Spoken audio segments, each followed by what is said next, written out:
Senang banget hari ini bisa menjadi bagian dari perdana Daniel Tetangga Kamu live on stage. Bukan hanya ketemu Daniel, tapi ketemu sama tetangga-tetangganya juga. Jauh-jauh datang untuk hadir di acara ini.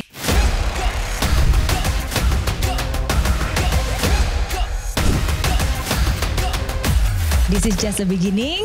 Saya doakan semoga lebih banyak lagi kota-kota yang akan dikunjungi nantinya. Daniel Tetangga Kamu live on stage bukan hanya di Jakarta tapi di seluruh Indonesia.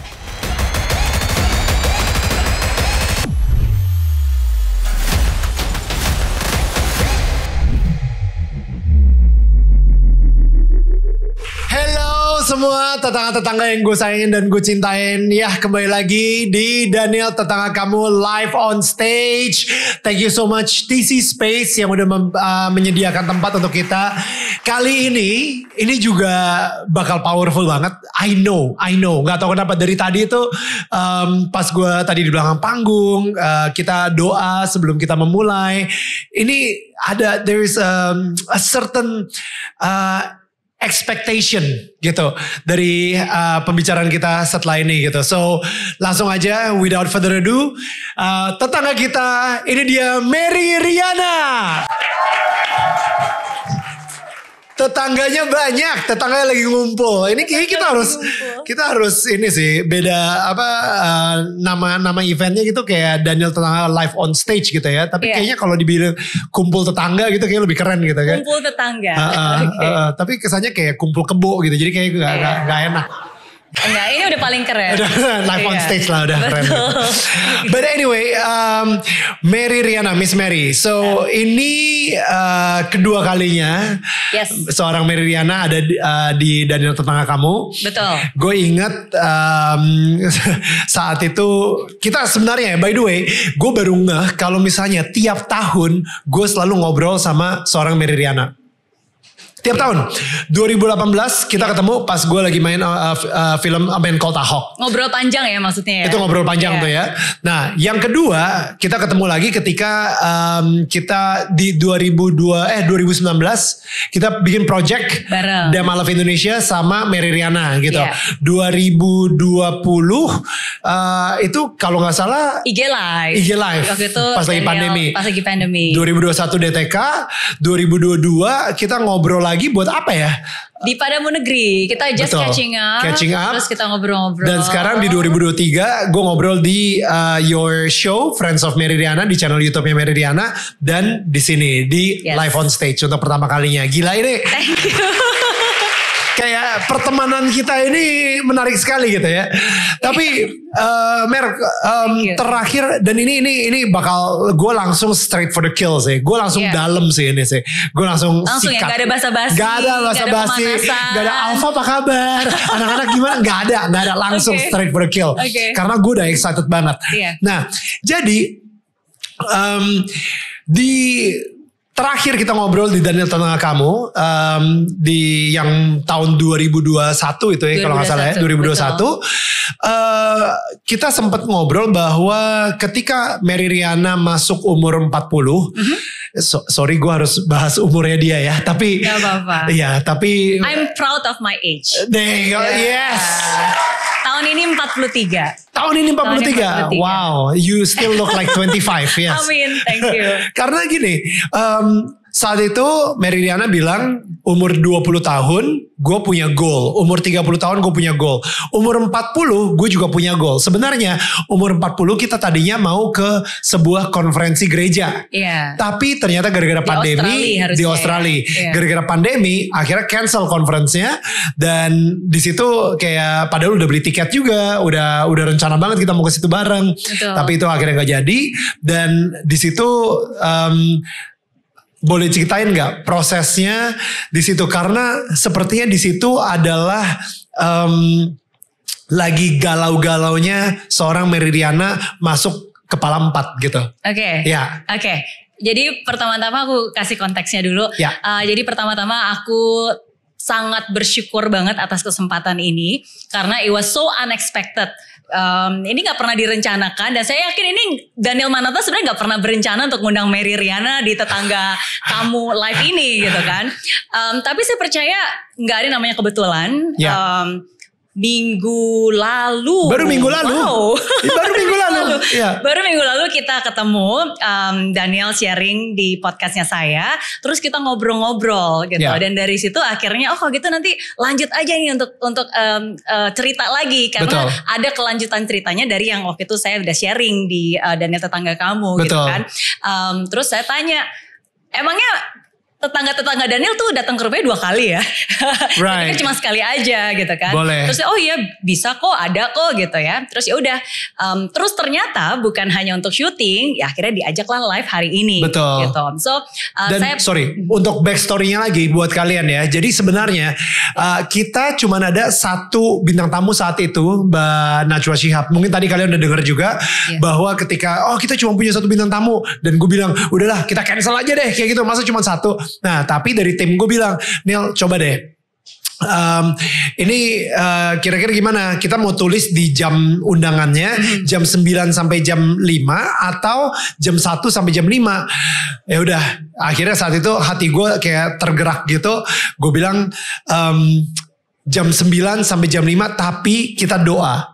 Kita doa sama Tuhan, kita tanya Tuhan kalau misalnya memang ini maunya Tuhan, tolong kirimkan kita 1 bintang tamu lagi, kayak gitu. Tolong kirimkan ke kami gitu. Tapi Tuhan tidak hanya mengirimkan 1, dia mengirimkan 2. Wow. Ya kan, Tuhan mengirimkan Mongol Stress dan habis itu sama Mary Riana gitu. Jadi gue ngerasa wow, emang Tuhan yang kita sembah ini, Tuhan yang sekarang ini kalian berdoa terhadap Tuhan tersebut, itu kadang-kadang kalau misalnya memberikan sesuatu yang kita expect tuh segini, dia akan memberikannya jauh daripada perkiraan kita, lebih daripada apa yang kita harapkan. Jadi kita mintanya 1 tapi dapatnya 2 gitu. Dan Miss Mary bisa dibilang itu adalah sebuah mukjizat juga buat gua dan juga tim Daniel Mananta Network gitu. Karena di situ kita langsung yang wow, this is God. Ini udah Tuhan banget. Thank you. Dan itu something that is resonate banget di saya ya. Karena especially this year, tahun ini, itu salah satu hal yang saya selalu bilang kepada diri saya sendiri adalah you have to expect the unexpected. Gitu. Itu tahun ini especially you have to expect the unexpected. Jadi artinya apa tuh? Artinya ya kita harus berekspektasi bahwa akan ada beberapa hal yang sebenarnya di luar dugaan kita, tapi akan datang tiba-tiba. Baik itu undangan tiba-tiba, baik itu tiba-tiba ketemu sama orang tiba-tiba, orang yang udah lama gak pernah kontak datang lagi, atau tiba-tiba ada rejeki, tiba-tiba ada kesempatan. You just have to expect the unexpected. That's so gitu. good. Jadi karena seperti itu akhirnya I'll say yes, ya, dan make the time hari ini. Dan seperti saya bilang, gak ada yang kebetulan. Setiap kali saya punya kesempatan untuk berada di depan mic untuk menyuarakan suara saya selalu memikirkan dengan sangat detail apa yang harus saya sharingkan. Karena saya percaya this is my responsibility gitu. Ketika Tuhan sudah memberikan kita begitu banyak kesempatan, panggung, mic gitu kan. Apa sih gitu, bagaimana saya bisa menggunakan kesempatan ini dan suara saya untuk bisa menyalurkan sesuatu yang baik gitu. Dan sebelum naik ke panggung ini tadi we pray, kita berdoa di belakang, dan saya merasa is an affirmation sih, karena exactly when Viola pray waktu itu tiba-tiba in my mind gitu, it's just a confirmation and affirmations yang bilang bahwa go ahead, this is your purpose gitu. Dan itu mengingatkan saya akan purpose hidup yang saya buat 15 tahun yang lalu. Tahun 2008. For the first time in my life at that time, saya buat purpose hidup. Dan saya tulis, the purpose of my life is to be significant as God's living miracle. To enjoy every single moment of my miraculous life with my loved one. And testifying my blessed life story to the world. As a gift of love for myself and others. Panjang ya purpose-nya ya? Itu. That is my purpose life statement yang saya buat dan saya tulis. Dan if you ask me to repeat again, I can repeat it again exactly word by word because itu something that I believing it, dan itu sesuatu yang saya udah tulis dari sejak 15 tahun lalu sampai hari ini. Gitu. Hidup saya harus menjadi orang yang besar. Apapun bidang yang saya pilih, saya harus menjadi yang terbaik di bidang yang saya pilih. Bukan untuk menunjukkan kehebatan saya, tapi untuk menunjukkan kehebatan Tuhan dalam hidup saya gitu. Karena saya benar-benar merasa hidup saya tuh bagaikan sebuah mukjizat yang saya nggak pernah nyangka, nggak pernah kepikir, nggak pernah dengar, tapi terjadi gitu. And at the same time, sambil menuju proses itu, I want to enjoy every single moment of my miraculous life with my loved one. Menikmati setiap prosesnya yang Tuhan izinkan untuk terjadi bersama orang-orang yang saya cintai. And testifying my blessed life story to the world as a gift of love for myself and others. Dan menceritakan pengalaman proses perjalanan itu kepada orang-orang sebagai bentuk tanda cinta kasih yang mengingatkan kepada saya atas cinta dan kasihnya. Dan sebagai bentuk cinta kasih juga hadiah untuk siapapun juga yang akan mendengarkan. Karena ya bisa jadi itu menjadi sebuah kekuatan, jawaban atau harapan atau apapun itu gitu. Ya jadi ketika tadi diingatkan kembali, go ahead, this is your purpose. Okay, so makanya you will go all out. Makanya saya ada di sini ya, dan semoga apa yang saya sharingkan hari ini bisa bermanfaat to really testify, menceritakan kisah hidup perjalanan saya, especially dari sejak terakhir waktu itu ketemu sama Daniel ya, kita syuting ya. Nanti abis ini bisa dinonton lagi ulang ya, biar view-nya makin banyak buat tetangga kamu. Thank you. Oke, bercanda. Tapi lucunya adalah gini Miss Mary. Jadi kayak lu sendiri sebenarnya 15 tahun yang lalu berarti umur 28 lah. 28 ya. It's amazing seorang Mary Riana itu bisa nulis that purpose statement. Gue pengen ingetin aja ya, kita kalau misalnya kerja di sebuah perusahaan, kita tahu banget visi dan misi perusahaan tersebut. Dan kita tahu, oke, perusahaan ini visinya ini, dia pengen jadi sebuah perusahaan yang seperti ini, misinya juga dia tahu, caranya gimana dan lain-lain. Itu adalah purpose statement, kenapa perusahaan itu ada gitu. Tapi kita sebagai manusia, kadang-kadang kita tidak punya vision and mission statement. Visi misi dalam hidup kita itu apa sih? Dan lebih parahnya lagi, purpose, maksudnya ketika perusahaan itu dibuat oleh sang CEO atau foundernya, dia mempunyai purpose kenapa perusahaan itu dibuat, ya kan? Apa sih gunanya atau tujuannya si perusahaan ini? Kita sebagai manusia itu jarang banget menanya kepada pembuatnya kita, apa sih purpose saya di dunia ini? Apa sih tujuan kita di dunia ini? Dan I think that moment ketika seorang Mary Riana bisa menemukan purpose hidupnya, itu prosesnya seperti apa? Apakah itu dikasih gitu ya? Apakah Mary nanya ke Tuhan, Tuhan kan Tuhan yang ciptain saya. Purpose saya di dunia ini sebenarnya buat apa sih? Kayak gitu. How do you find that legit, solid purpose statement? Basically semua hal yang saya sharing kayak tadi, statement, my purpose statement, mimpi dan seterusnya, itu semua nggak datang overnight ya. Bukan berarti kalau gitu, yaudah saya mau cari purpose hidup, terus besok wah langsung ada gitu, langsung mengalir tulisan, enggak. It was actually through a process. Dan prosesnya pada saat itu kan 2008. Sebenarnya prosesnya sekitar 2 tahun lebih lah, sekitar 2 tahun. Jadi dari umur 26. Nah, kalau kalian ingat Mary Riana, ingat 26, biasanya orang ingatnya satu hal, she made her first million at the age of 26. Wow, gitu. Jadi itu trigger awalnya. Ketika saya berhasil mencapai apa yang saya inginkan pada saat itu, kebebasan finansial, wah dikenal orang, dihargai, dapat penghargaan, dihargai oleh Menteri Singapura dan seterusnya gitu. Tapi di situ saya sadar bahwa there is more in life than just achievement. Life is about fulfillment as well gitu, bukan hanya tentang pencapaian. Sorry, boleh itu take it slow, bagus banget. Hidup itu bukan semuanya tentang achievement, tapi tentang fulfillment. Apa bedanya antara achievement sama fulfillment? Kalau achievement itu kan sesuatu hal yang kayak pengakuan, kebanggaan, keberhasilan gitu. And seringkali biasanya itu sesuatu hal yang untuk ditunjukkan keluar gitu. Seakan-akan kan kayak wah kalau dapat penghargaan keren ya gitu kan, dapat apresiasi, divalidasi gitu kan. It's good. bukan berarti kita nggak boleh punya achievement ya. Penting gitu kan, karena kita harus, itu membuat kita terus belajar dan menjadi versi terbaik dari diri kita gitu. Tapi at the same time ada yang jauh lebih deeper dari itu, yaitu fulfillment. Sebenarnya apa sih yang membuat hidup ini berarti gitu. Emangnya hidup kamu pada saat itu ya, saya percaya bahwa hidup saya tuh bukan hanya sekedar bisa makan enak, bisa jalan-jalan, bisa shopping, bisa dapat penghargaan, makan, tidur gitu kan, punya anak gitu. Menurut saya lebih dari itu. Nah, dan disitulah akhirnya saya mulai mencari tahu. Karena di saat kita sedang bingung, when we are like searching for something, and ketika kita merasa restless, karena terus terang pada saat itu cukup ada rasa restless di hati saya ya. Bukan berarti saya nggak grateful, I'm very very grateful. Cuma saya ngerasa kok kayaknya lebih semangatan dulu ya ketika belum berhasil. Kayaknya hidup tuh ada gitu. Dibandingkan pada saat itu ketika sudah berhasil gitu. What is missing? Dan setelah saya proses mencari tahu, dan ternyata di hidup ini ada namanya passion, ada namanya purpose.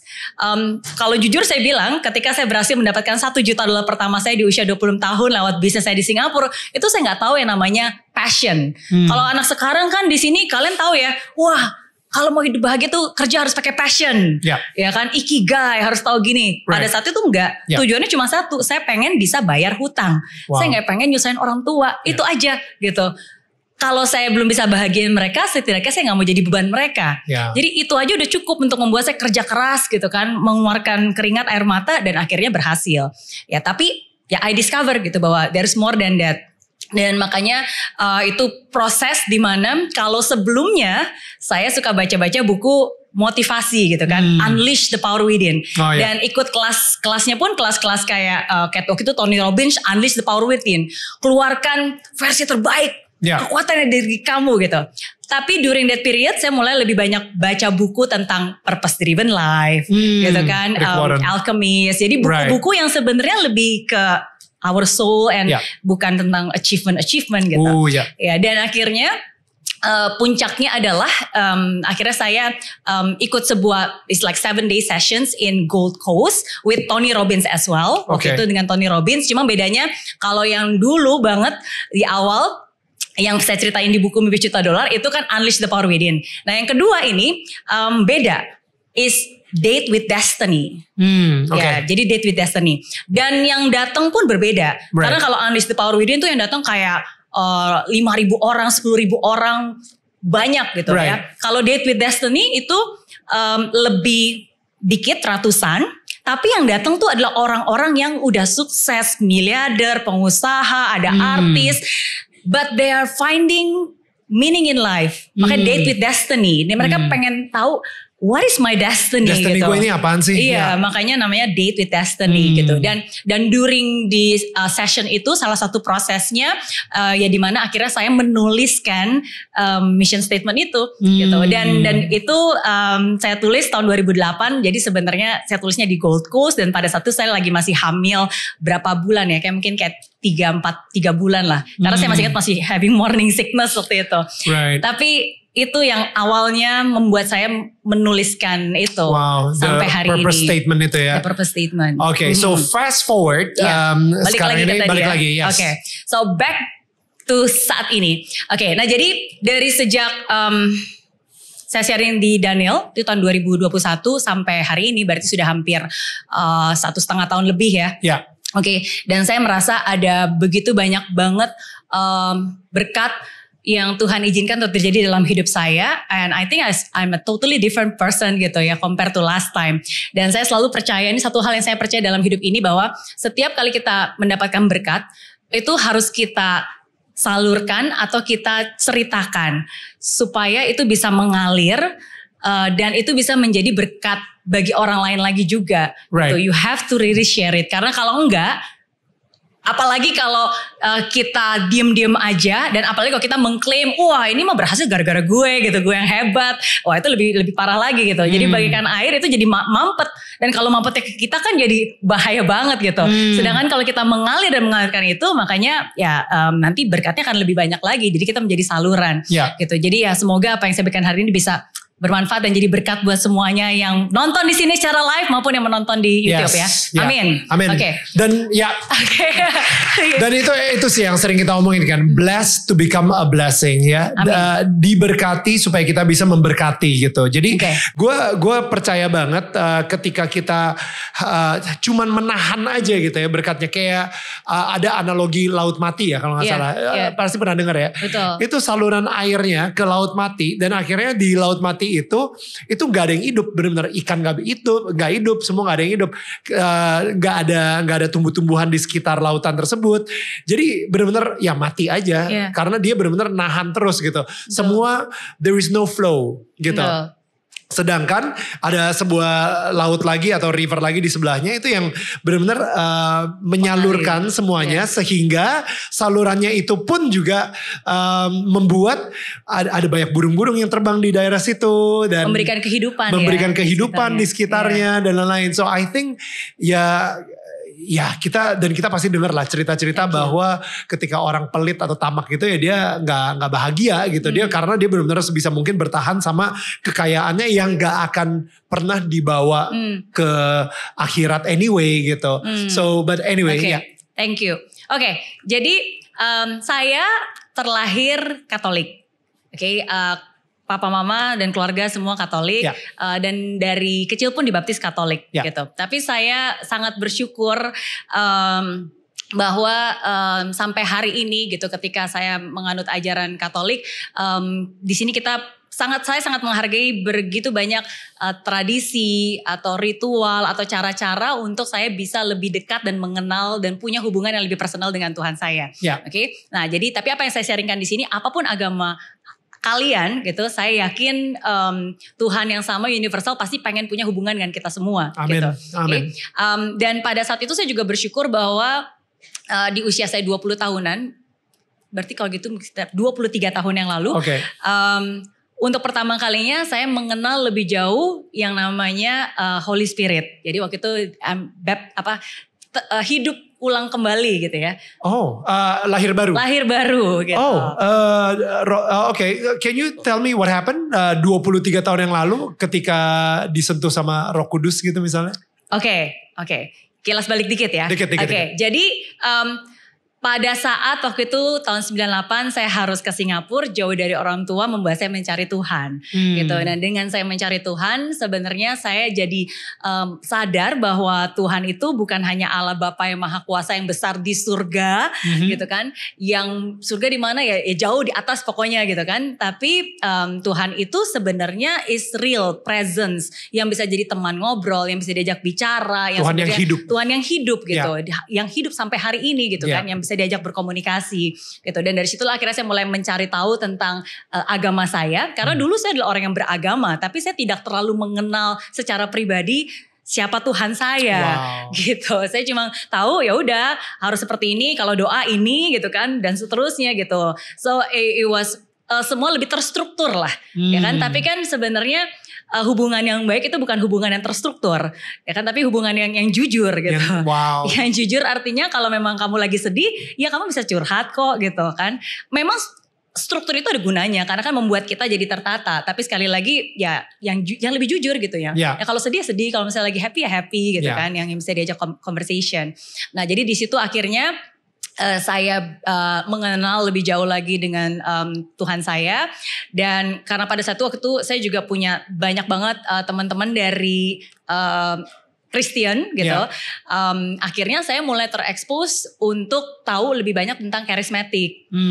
Nah dari situ. Nah tapi akhirnya saya lebih mengetahui bahwa ternyata di Katolik yang saya yakini pun juga ada karismatik gitu kan. Akhirnya udah saya lebih mendalami dan disitulah akhirnya untuk pertama kalinya saya bisa lebih mengenal lahir kembali Roh Kudus gitu kan. Dan dari situ akhirnya I feel like I was full of fire. Jadi setiap hari jadi kayak ngobrol, jadi praise and worship gitu. Walaupun waktu itu masih eksternal ya, belum ada di kampus kan. Itu masih event yang eksternal dan setiap minggu kita ke sana. Tapi saya ngerasa kayak setiap minggu nggak cukup nih, pokoknya pengen setiap hari gitu kan. Dan akhirnya ya udah kita kumpul-kumpul sendiri. ya kita ngumpul-ngumpul aja gitu untuk nyanyi-nyanyi, kita berdoa gitu. Jadi waktu itu saya biasanya jadi worship leadernya, Alpha waktu itu jadi messengernya gitu kan, yang khotbah, yang bawain message gitu. Terus yang ngumpul-ngumpul aja dan seterusnya. Jadi itu terus berlanjut. Sampai jadi pada saat itu saya ngerasa seperti hubungan manusia. Saat itu saya merasa seperti kayak baru nikah, masih lagi honeymoon gitu kan, lagi kayak wow gitu kan, semua diceritain, masih on fire gitu, masih sangat close, masih ada manja-manjanya, masih romantis-romantisnya gitu kan, and it lasted for like 2 years around there gitu kan. Nah tapi sama dengan hubungan, menurut saya hubungan itu ya sama seperti orang nikah ya. Pasti cintanya masih ada gitu kan, tapi rasa sparknya berbeda gitu. Karena ketika orang itu menikah, bukan hanya jatuh cinta lagi kan, tapi kan bangun cinta. Dan cinta itu bagi saya untuk dalam pernikahan itu evolve. Jadi bukan lagi cinta yang happy romantisan, tapi cinta itu akan berubah menjadi sebuah komitmen. Menjadi sebuah komitmen gitu. Dan menurut saya that's exactly what happened dari sejak waktu itu saya kuliah sampai tahun 2019 waktu itu. Berarti kan sudah hampir 20 tahun. Ya kan saya ngerasa bahwa hubungannya masih ada. Maksudnya I still have my commitment, and I think just like I will never leave my husband gitu. He will forever be with me and forever we will be together forever. Menurut saya sama Tuhan pun juga seperti itu. I will never leave my God gitu kan. He's forever, he will be always there. Cuma ya sama aja kayak orang udah nikah 20 tahunan gitu kan, rasanya kayak kok udah gak segreget dulu. Udah gak segreget seperti itu gitu. So I really miss. Saya pengen banget meng-create supaya bisa ada honeymoon lagi nih gitu. Untuk mereconnect that relationship gitu. Because I really felt that I need him. Dan itulah sebabnya makanya ketika saya ngeliat postnya Daniel tahun 2019 lagi di sana. Saya bilang that's it. Saya berkomit, I'll make the time. Untuk pergi ke sebuah konferensi gereja itu, ini. And I'll treat it as my 40th birthday presents at that time. Gitu. Cuma yang tadi Daniel udah bilang, akhirnya kan itu tidak terjadi. Itu rencana saya sebagai manusia. Tapi Tuhan punya rencana yang berbeda. Dan ternyata Tuhan ingin membangun relasi dengan saya juga. Tapi bukan dengan saya pergi sebuah conference yang cuma 7 hari. Tapi Tuhan ingin membangun hubungan dengan saya, dengan air mata, dengan kesulitan, dengan ujian hidup, dengan keseharian gitu. Dan kalau hari ini saya berpikir ulang, sebenarnya ya memang itu sih cara sesungguhnya. Karena bagaimana kita bisa tahu bahwa Tuhan kita adalah Tuhan yang penyembuh kalau kita gak pernah sakit. Gimana kita tahu bahwa Tuhan itu ada Tuhan yang penolong kalau kita gak pernah susah. Ya kan, gimana kita tahu bahwa Tuhan itu Tuhan yang maha besar kalau kita gak pernah merasa kecil gitu kan. Jadi sebenarnya setelah saya lihat balik, ya justru sebenarnya itulah cara Tuhan untuk menunjukkan ke saya bahwa dia itu ada gitu. Walaupun gak mudah ya kan, dan berproses di sana. And I'm very grateful gitu. Saya bersyukur atas prosesnya itu gitu. Jadi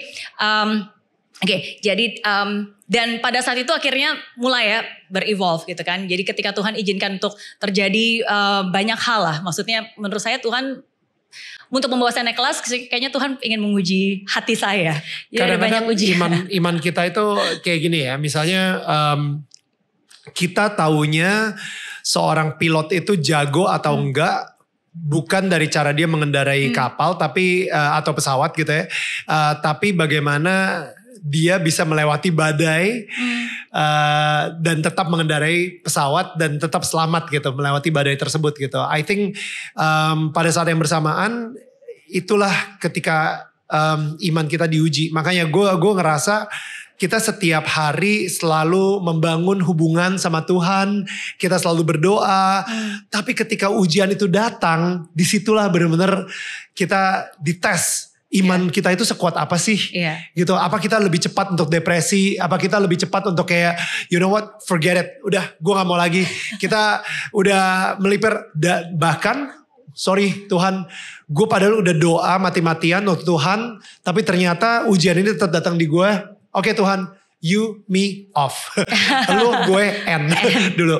Nah tapi sekarang ini Mary pernah, gue mungkin gak tahu ya apakah ini terlalu personal untuk dibicarakan. Ujian-ujian yang Mary lewatkan. Tapi perasaan ketika melewati ujian itu yang pengen gue tahu sih. Okay. I did not expect this, tapi since you ask, mungkin aku akan share, karena mungkin sangat sulit ya untuk bisa membayangkan apa yang saya rasakan gitu. Karena kan kalian lihatnya Mary Riana ya yang wah kuat, tangguh, strong gitu kan. Kalau misalnya ada hal negatif, oke, positive mindset gitu kan, berpikir optimis. Tapi I'm also a human gitu kan. Kita juga melewati banyak hal. Dan menurut saya ujian waktu itu pas lagi di Daniel Mananta 2021, saya sempat bilang, karena saya kemarin sempat nonton lagi ulang podcastnya, saya bilang saya ngerasa bahwa I just felt pas lagi satu udah ada tes, tapi I just felt I think there are even bigger tests gitu yang kayaknya is coming, I don't know why gitu, tapi I'm prepared. Dan ternyata memang benar dan menurut saya ujiannya yang Tuhan ingin ngetes ke saya itu adalah attachment. I think He really wants to test me on my attachment. Artinya apa tuh? Attachment with money, attachment with power, attachment with my fame, attachment with my reputations gitu. Wow. Jadi ketika kalau gitu ketika ini coba ya saya ambil dulu ya. Wow. What will you do? Yeah. How will you feel gitu. Jadi itu sih yang saya ngerasa kayaknya sebenarnya sekarang ketika I look back ya, I think dia pengen ngetes aja. Ini si Mary Riana punya big attachment gak sih dengan apa yang saya kasih ke dia? Sebenarnya attachmentnya dia tuh ke apa yang saya kasih ke dia atau attachmentnya saya ke dianya gitu kan? Iya, so it happens gitu. Jadi ada beberapa hal ya yang itu sebenarnya lumayan tes besar untuk saya. Dan bahkan nih salah satu hal ketika saya sudah mengikhlaskan ketika saya tahu ada certain financial amount itu diambil dengan cara yang tidak baik gitu kan. Saya udah rela ini, saya udah bilang oke lah ya udah nggak apa-apa Tuhan, saya ikhlas. The moment saya bilang saya ikhlas, nggak nyampe 24 jam, tiba-tiba saya baru tahu bahwa ternyata yang sesungguhnya uangnya hilang itu 10 kali lipat dari apa yang sudah saya ikhlaskan. Bayangkan, saya tulis di diary saya, Tuhan bercanda ya, kamu tuh bercanda. Kenapa? Dia kayak dia pengen saya bilang, oke ya Tuhan saya ikhlas gitu. Dia pengen saya bilang ikhlas dulu, abis itu baru dikasih tahu, Bam sebenarnya ini loh yang sebenarnya diambil dari kamu. And then I was like, right. Kalau tahu kayak gitu gue nggak bakal ikhlas itu. Kalau kayak gitu kan. Mungkin aku pikir-pikir dulu gitu kan. Tapi ya hal-hal seperti itu yang menjadi ujian, menjadi ujian gitu kan. Jadi tapi I'm glad that in every test He give me enough grace for me to go through it. Gue ngerasa kayak di sini nih di episode kali ini nih bukan mimpi $1 juta tapi ujian $1 juta gitu kan. Ujian $1 juta. Oke. Back to yang tadi Daniel minta, because you ask, you will receive it. Jadi aku akan baca. Ini kedua kalinya saya baca. In and share it to public. Wow. The first time I share it was last week in one of the church gitu. Nggak pernah plan untuk sharing di sini, tapi ya since you ask, hopefully ini it will buku help. yang sama yang lu bawa ketika datang ke Daniel tentang kamu tahun 2021. Yes, karena ini this is my journal. Jadi dari sejak pas lagi pandemi itu, saya ngerasa bahwa I have to start journaling again. Jadi saya mulai menuliskan semua pengalaman, pemikiran, perasaan, lessons, everything. Pokoknya journaling aja gitu. So, ini di bulan Mei tahun 2021. Saya tulis ini. I wrote it in English, tapi nanti aku bakal translate dikit. This morning, I wake up and cried again.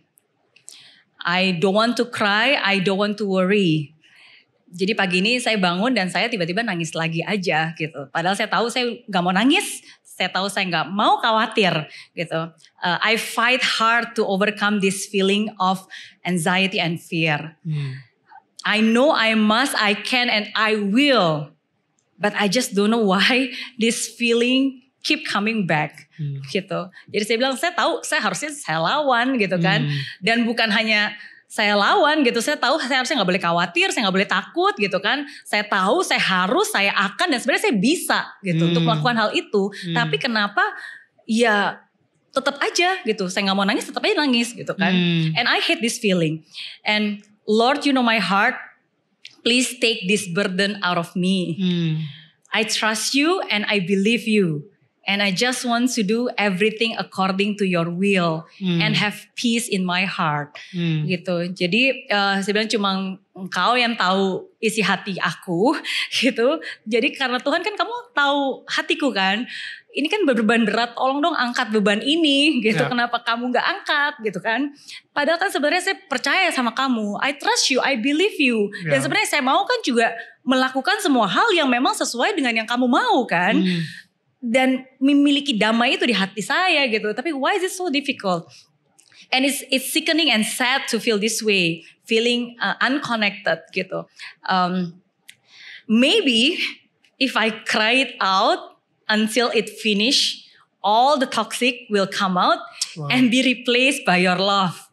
Gitu. Jadi saya bilang, ya udah deh kalau saya nggak bisa berhenti nangis dan kalau Tuhan nggak mau menghentikan saya untuk mengeluarkan air mata, setidaknya tolong ya udah saya akan nangis sebanyak-banyaknya sampai semua air mata ini keluar dan dia akan keluar membawa semua racun-racun, semua hal negatif. Ya udah, saya akan nangis sebanyak-banyaknya sehingga semua racunnya keluar. Jadi dia yang akan datang gitu and replace me with your love cintanya. Gitu. So help me Mother Mary, help me Father. Jadi itu yang saya tulis 2 years ago. Jadi have I feel sad? Of course, I'm just human. Have I feel weak? Of course. Tapi kan justru ya dengan kita sedih kita tahu bahwa Tuhan kita adalah Tuhan penuh sukacita kan. Dengan kita lemah kita tahu bahwa Tuhan itu memang maha besar. Tuhan yang kuat. Gitu.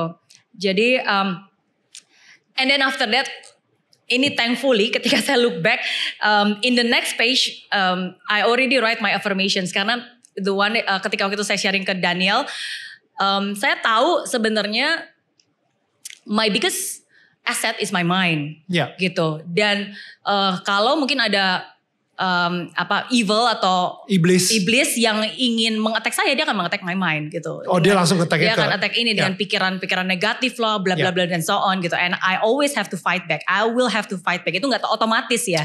Kita harus say it back with affirmations. Apa yang kita yakini, apa yang kita imani, percayai gitu. Dan ya di next page saya tulis I'm a supporter and energy giver for my husband, my kids and I will always be. Saya bilang saya adalah seorang supporter, saya adalah orang pemberi energi gitu. Saya ini yang memberikan energi loh untuk suami saya, untuk anak saya gitu kan. Saya akan selalu menjadi orang itu gitu. I'm strong, I'm blessed, I'm smart, I'm your favorite child.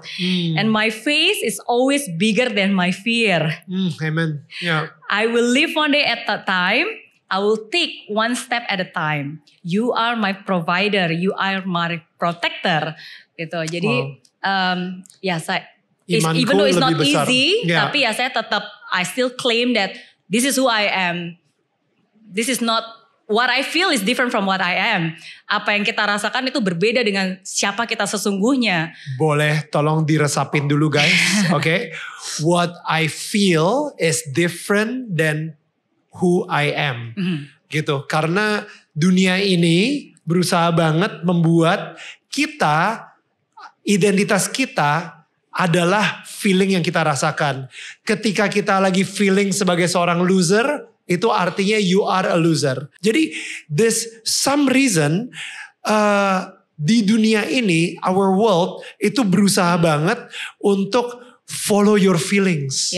Ya kan, gak peduli apa kata orang, yang penting feeling lo itu yang paling benar. Yang menentukan jalan hidup lo adalah feeling lo.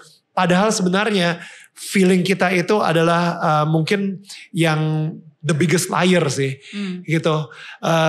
Human heart kita ini benar-benar paling gak bisa dipercaya sebenarnya hati kita ini, karena feeling kita ini sering banget membohongi kita, gitu. So I like that. Lo tahu bahwa apa yang lo rasakan saat itu, apa yang lo tulis saat itu, dan setelah itu di halaman berikutnya lo tulis apa yang Tuhan bilang tentang lo, kayak gitu. Jadi itu that's amazing, man. That's very inspiring for me. Thank you. I'm doing my best gitu. Dan sedikit lagi, just a few words yang bisa saya share. Saya bilang stay positive towards yourself. Saya garis bawahi tanda tanya, tanda seru. Stay positive towards yourself and please be patient with me, God. Tuhan tolong sabar ya sama saya. Kasih saya waktu gitu. I'm doing my best every day to be the best version of me. Gitu. Jadi saya bilang, okay, I know I'm not at my best. Saya bukan state, saat my bukan best state saat gitu. Yang lagi, Tapi saya berharap Tuhan mau sabar sama saya. Sambil saya belajar dan sampai saya menata ulang saya kembali gitu to be the very best version of me gitu. Jadi that was 2 years ago, 2 tahun yang lalu. Jadi ini sesuatu hal yang I think menurut saya I think it's okay untuk kita men-share our feeling, the negative feeling gitu, nggak boleh di-ignore. Nggak boleh juga di avoid gitu kan, di deny. We have to face it. We have to face our fear karena hanya dengan kita face it then we can overcome it gitu. Tapi cara saya adalah saya mengeluarkannya di tempat yang tepat. Karena kalau kita mengeluarkannya di tempat yang salah nanti bakalan jadi masalah gitu. Dan I think it's just human sih. Jadi and I'm glad I wrote this. Walaupun pada saat itu mungkin saya nggak nyangka bahwa saya akan bacain ini, tapi at least kalian bisa melihat bahwa I'm just a human gitu. So that is to answer your questions. Okay. Perasaannya sedown itu. Betul. Dan gue nggak tahu, mungkin di sini ada yang pernah ngalamin juga ketika lu nangis, kayaknya harapan juga kayaknya udah mau pupus. Habis itu besok pagi lu begitu bangun mendadak lu nangis lagi for no reason. Itu udah borderline depression sih. Ya gak sih? So how did you get out of it? Seperti yang saya tulis ini, I will live one day at a time. One step at a time. Jadi sometimes ketika kita lagi berada di dalam situasi yang buruk seperti itu, gak perlu pikir jauh-jauh tahun depan mau jadi seperti apa, bulan depan seperti apa. Just today, I will make the best of myself today. Hari ini aja. Kalau belum bisa hari ini, ya udah deh. 1 jam ke depan aja, gitu. Just one thing at a time, one step at a time. Dan akhirnya dari situ, saya mulai berproses. Kayak tadi saya bilang Tuhan itu baik ya. Dan akhirnya ya dari situ muncul kebiasaan-kebiasaan baru untuk meng-equip myself every morning. Makanya setiap morning saya jadi benar-benar mengallocate my time untuk have quiet time, dengerin sermon, journaling gitu, before I start my day gitu. Karena saya ngerasa bahwa sebelum saya menghadapi peperangan di dalam hidup ini, ya saya harus memperlengkapi diri saya dulu dong gitu kan. Dengan segala macam helmet lah, armor lah, segala macam gitu. And that's how I prepare myself sebelum saya berperang dan melawan apapun itu, pemikiran-pemikiran negatif, negatif hal yang dalam hidup gitu. Gue setuju by the way. Ini by the way sesuatu yang sangat gue percayain banget. Karena gue dulu pernah baca sebuah buku. Apa sih yang orang sukses lakukan sebelum makan pagi gitu. Nah itu ditulis kebiasaan-kebiasaan CEO atau orang-orang sukses yang udah terkenal dan lain-lain, kebiasaan mereka rata-rata mirip banget semuanya, right? Jadi dan abis itu gue sempet nge-MC ulang tahun si orang ini yang ke-50 gitu ya, Bapak Hari. Nah dia itu gue tanya, Pak, kalau misalnya saya pengen seperti Bapak, itu saya harus ngelakuin apa Pak? Gitu kan. Daniel, susah jadi saya, dia bilang kayak gitu. Ya tapi minimal saya pengen nyobain lah gitu. Kebiasaan-kebiasaannya apa sih kayak gitu kan. Kebiasaan yang dia bilang sama apa yang buku itu bilang sama, verbatim. Jadi dia bilang, saya begitu bangun pagi, saya langsung olahraga, berdoa, olahraga. Habis itu saya ngumpulin anak-anak saya untuk saat teduh. Habis itu saya baru mandi segala kayak gitu, makan pagi sama anak-anak. Baru setelah itu saya ngecek handphone saya. Wah, ngecek email dan lain-lain. Gila. Ngecek Instagram whatever gitu ya. Gila, gua rakyat-rakyat jelata gini begitu bangun langsung bukanya Instagram gitu kan. Itu makanya jelata terus gitu. Kalau dia langsung lari gitu kan. Nah, jadi di situ itu gue merubah hidup gue. Gaya hidup atau kebiasaan hidup gue. What happened is gue ngerasa bahwa ketika kita bangun dan abis itu kita mulai, anggap aja kita makan pagi. Gue makan pagi sama istri gue dan anak-anak gue, itu gue sudah mulai menginvestasikan waktu yang gue punya, yaitu waktu cuma 24 jam, waktu yang gue punya untuk istri gue dan anak-anak gue. Abis itu gue menginvestasikan lagi waktu gue untuk kerjaan, untuk klien, untuk bos, untuk dan. Pertanyaannya, kapan gue menginvestasikan waktu untuk diri gue sendiri? Ya kan? Nah, dan menginvestasikan waktu untuk Tuhan. Nah, jadi di situ gue baru ternyata waktu gue untuk menginvestasikan untuk diri gue sendiri atau dan Tuhan, ya itu pas pagi-pagi. Di situ gue mulai bangun jam 4 pagi.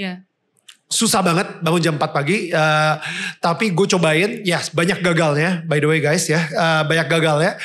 Jadi pas begitu bangun jam 4 pagi, di situ gue mempunyai kebiasaan untuk ngobrol dengan Tuhan melalui sambil lari gitu. Sambil lari ngobrol sama Tuhan melalui podcast yang gue denger, khotbah-khotbah dan lain-lain gitu kan. Atau enggak ada lagu-lagu pujian, lagu-lagu untuk Tuhan dan lain-lain. Nah, jadi setelah itu gue ngerasa gue bukan cuman sehat secara jasmani gitu ya, tapi secara fisik, secara mental juga dan secara spiritual juga gitu. Cuman my time window untuk investasi ke diri gue itu jam 4 pagi sampai jam 6 pagi. Karena setelah itu waktu gue bukan lagi milik gue. Waktu gue adalah milik istri dan anak-anak gue. Waktu gue adalah milik publik gitu ya. Karena gue harus ngeposting di Instagram dan lain-lain. Waktu gue adalah milik bos gue yang minta gue untuk ngelakuin hal-hal ini. Dan lain-lain gitu. So I think pas lu tadi ngomong seperti itu ya.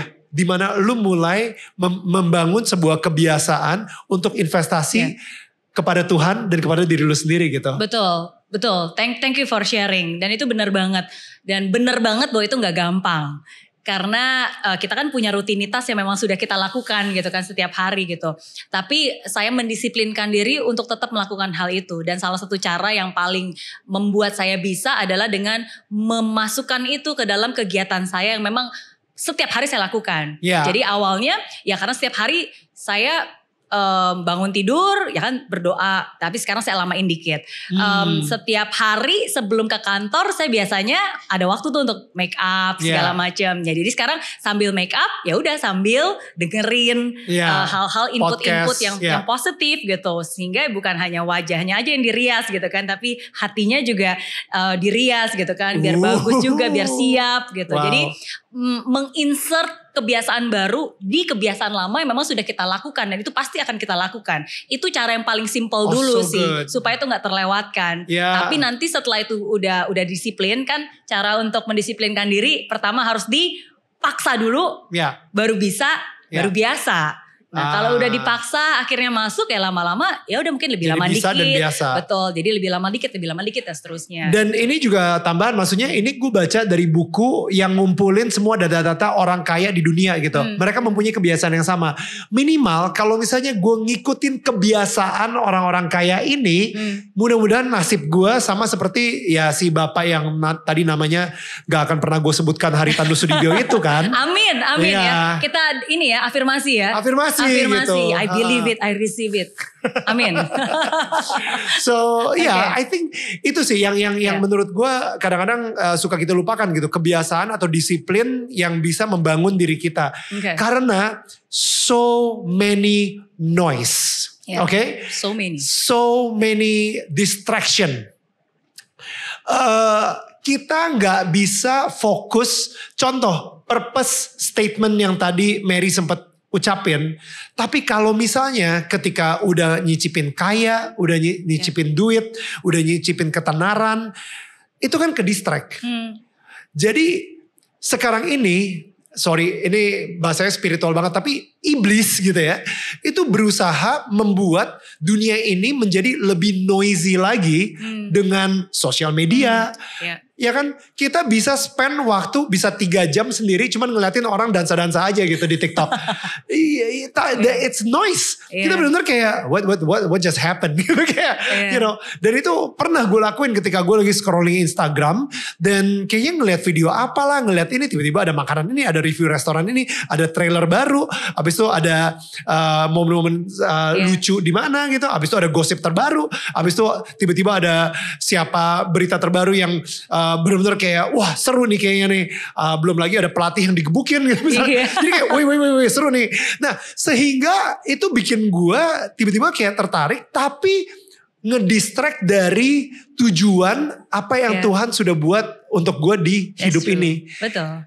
The noise is getting louder and louder. Yes, exactly. Dan itu juga salah satu alasan kenapa sekarang saya secara lebih banyak konsisten lagi membuat video-video yang pendek, yang short dan itu lebih banyak di TikTok, di sosial media gitu. Karena again semoga dari begitu banyak noise ketika kalian scroll yang tadi orang marah-marah lah, joget-joget, setidaknya siapa tahu ada muncul satu aja gitu yang positif gitu, yang the one that I shared hopefully itu bisa membantu juga gitu. Nggak perlu banyak-banyak. Jadi ya itu salah satu alasan kenapa I think it's not just me, I think you're also doing the same thing gitu. Jadi tadi ketika ini tadi kita belum ngomongin ya. Jadi Mary sempat bilang oke Tuhan saya ikhlaskan uang ini gitu. Saya tidak ada attachment lagi. Udah gak ada keterikatan sama uang. Tiba-tiba nih 10 kali lipat. Gimana supaya akhirnya bisa berdamai dengan hal tersebut dan seperti apa? Kalau tadi kan ngobrol cuma Tuhan yang bener aja bla bla bla bla. Tapi setelah itu gimana baikannya sama Tuhan? Baikannya gitu Tuhan kayak gitu. Oke. Again itu pasti bukan satu proses yang gampang. Hari ya. Tapi seperti yang saya bilang life ini yang saya ingat dan selalu saya pegang. Life is a test. Hidup itu sebuah ujian dan Tuhan akan selalu memberikan dan mengallow ujian itu ada di hidup kita. Karena kan ujian artinya kalau ini pas berarti dia udah layak untuk mendapatkan hal yang lebih besar lagi yang akan bisa dipercayakan, gitu kan? Jadi life is a test. Life is a trust. It's a trust. Kepercayaan. Jadi hidup itu ya tentang rasa percaya kita kepada Dia gitu kan, yang memang pemberi segala hal, yang memang bisa melakukan banyak hal, dan sebenarnya bukan hanya percaya kepada Dia ya, tapi juga bagaimana kita bisa dipercaya akan sesuatu yang memang Dia sudah percayakan ke kita, baik itu tanggung jawab, baik itu pekerjaan, baik itu apapun itulah, anak kita, kesempatan, uang dan seterusnya. So life is a trust. And the third one is life is temporary. Cuma sementara doang. Jadi it's just a temporary assignment gitu. Jadi apapun juga yang sebenarnya sedang kita alami di hidup ini itu tidak akan kekal abadi selamanya. Ini hanya sementara. Ini hanya sungguh-sungguh sementara gitu. Jadi ya baik itu ujian, uang, reputasi, apapun it's just temporary gitu kan. Pada akhirnya itu hanyalah proses dan caranya Dia gitu.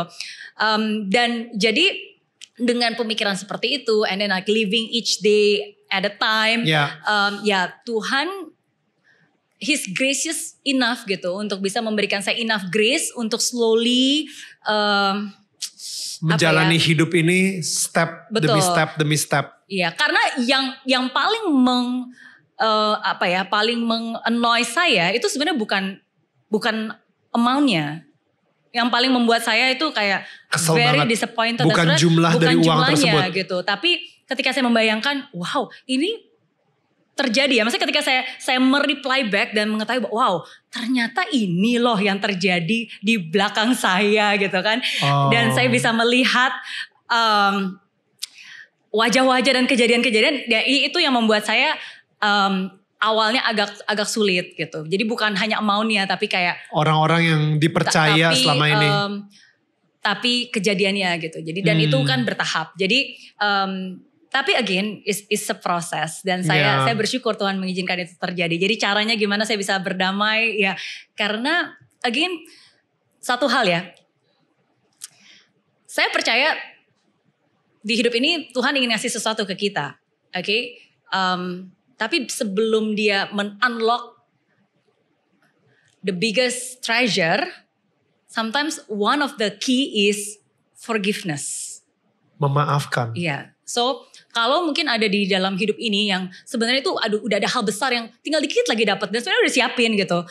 Salah satu kunci yang bisa meng-unlock itu sebenarnya is forgiveness. Forgiveness is one thing that is very powerful that can unlock a lot of things in your life gitu. Jadi ya ketika kita mungkin bisa memaafkan dan ya udah forgiveness mengikhlaskan gitu kan dan percaya bahwa memang ini semua is a ujian. Jadi bukan salah orangnya juga gitu. Maksudnya Tuhan mengizinkan ini terjadi ya sebenarnya hanya melalui beberapa kejadian-kejadian ini gitu kan. Jadi he's part of that journey kan. Jadi ya it's okay. Dan jadi seperti itu sih menurut saya. Dan lu berhasil memaafkan orang-orang yang mungkin terlibat dalam kejadian tersebut. I'm glad saya gak pernah nyangka bahwa saya bisa ya, tapi I'm happy that. Caranya gimana? By believing that basically apapun juga yang Tuhan izinkan terjadi ya, kalau kita lulus ujiannya dia akan bisa balas berkali-kali lipat. Amin. Dan salah satu caranya adalah mengingatkan saya akan semua hal itu juga one of the reasons why I have this. Nanti kita obrolin. Ya. Tapi, jadi terus percaya dan berpegang teguh and just keep being close with him. Gitu. Misalnya orangnya itu tiba-tiba nggak sengaja ketemu di mall, lu kan kondisinya udah memaafkan dia gitu kan. What would you do? What will I do? I will say hi. Really? I'll say how are you? Yeah. Oke, baiklah kalau begitu langsung aja kita undang. Iya. I think so. Gila, saya reality show zaman 90-an gitu, dia keluar gitu kan. Enggak lah, maksudnya saya bukan bilang bahwa saya orang yang paling berbesar hati gitu, no. Cuma saya merasa bahwa ya sometimes di hidup ini kan kita juga pernah salah, kita pernah melakukan banyak hal yang mungkin tidak baik, tapi kalau Tuhan aja pernah memaafkan kita, kenapa kita gak memaafkan orang lain juga gitu. Maksudnya kalau Tuhan aja udah gracious enough gitu kan, memberikan kita begitu banyak lebih hal yang baik-baik lagi gitu kan. Ya why not? Mungkin at that time, ya mungkin memang pada saat itu mereka lebih membutuhkan uang itu daripada saya gitu kan. So it's okay. I think it's just part of ya mungkin cara Tuhan mengatur, ya udahlah nggak apa-apa gitu. So it's okay, it's fine.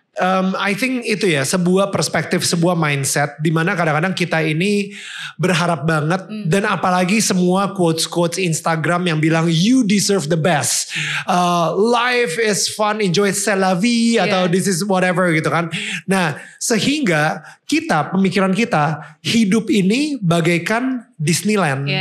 Kita ini kayak lagi di amusement park. Kita seharusnya udah layak dan sepantasnya mendapatkan yang terbaik dari hidup ini.